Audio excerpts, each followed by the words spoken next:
السلام عليكم ورحمة الله وبركاته. النهاردة هنعمل العدس، الراعي الرسمي للشتاء في كل بيت مصري. هعمله بطريقتي، وطبعا طريقتي بتختلف عن طريقتك، بس انا حبيت اوريكم الطريقة بتاعتي وان شاء الله تعجبكم، وبيبقى طعمه حلو جدا جدا. اول حاجة نبدأ بسم الله ونشوف هنعمل ايه.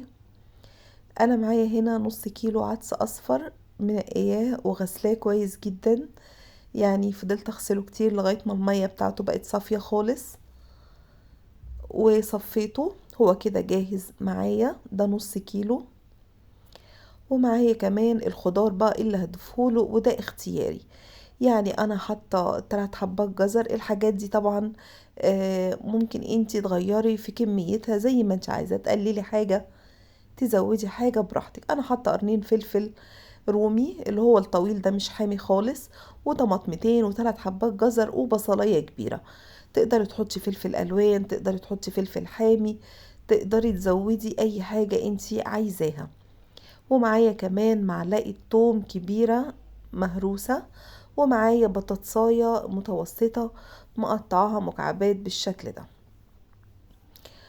على النار في حلة كده هنضيف كل المكونات اللي انا قلت عليها مع بعض، العدس والخضار والثوم والبطاطس.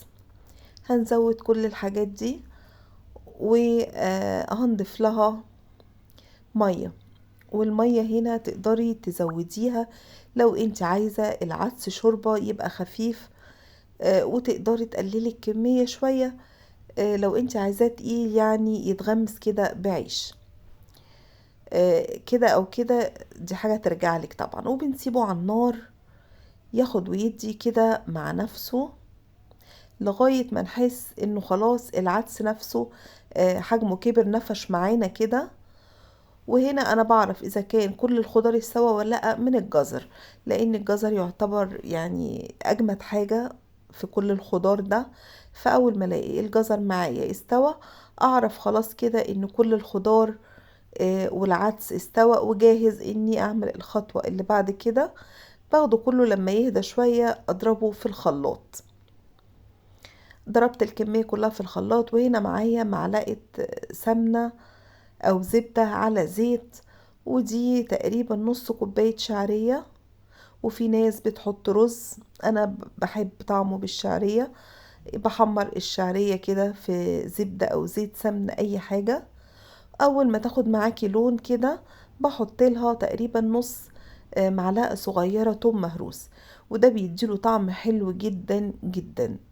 طبعا في ناس بتقليله بصلاية في سمنة برضو لونها كده تدبل او لونها يحمر تضيفها على العدس. انا بضيف الشعرية وهي هنا لونها مش غامق ولا حاجة، لان لما بتنزل في العدس لونها بيفتح زي ما هنشوف في الاخر.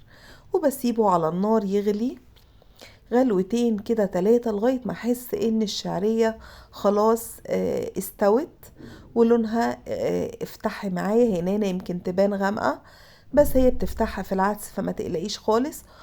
وببتدي بقى اضيف البهارات بتاعتي، ملح، فلفل، كمون، كزبرة ناشفة، وشطة لو عايزة وده اختياري. وكمان ممكن تضيفي مكعب مرق الدجاج لو انت حابة، برضو بيديله طعم حلو. وخلاص كده العدس بتاعي جاهز. طبعا لونه اصفر كده جميل جدا، الجزر بيديله اللون الحلو ده، والطماطم طبعا. وتقدري زي ما قلت تزودي كمية اي حاجة من الخضار زي ما انت عايزة. انا هنا حبيت اوريكم الشعرية، هي كان لونها باين انها غامق، لما بتنزل في العدس لونها بيفتحها بالشكل ده، ما تقلقيش خالص. عن ما تبقى فاتحة بتبقى شكلها مش ظريف. والشعرية دي بتدي طعم حلو قوي وهي محمرة كده، وكمان بتديله كثافة كده لو انت عايزاه تقيل شوية زي ده. وخلاص كده وصفتنا خلصت، سهلة وبسيطة جدا، وبتعمليها في أقل وقت، وطعمها في منتهى الجمال مع البصل الأخضر بقى، مع الليمون طبعا، وعيش وبألف هنا وشفا.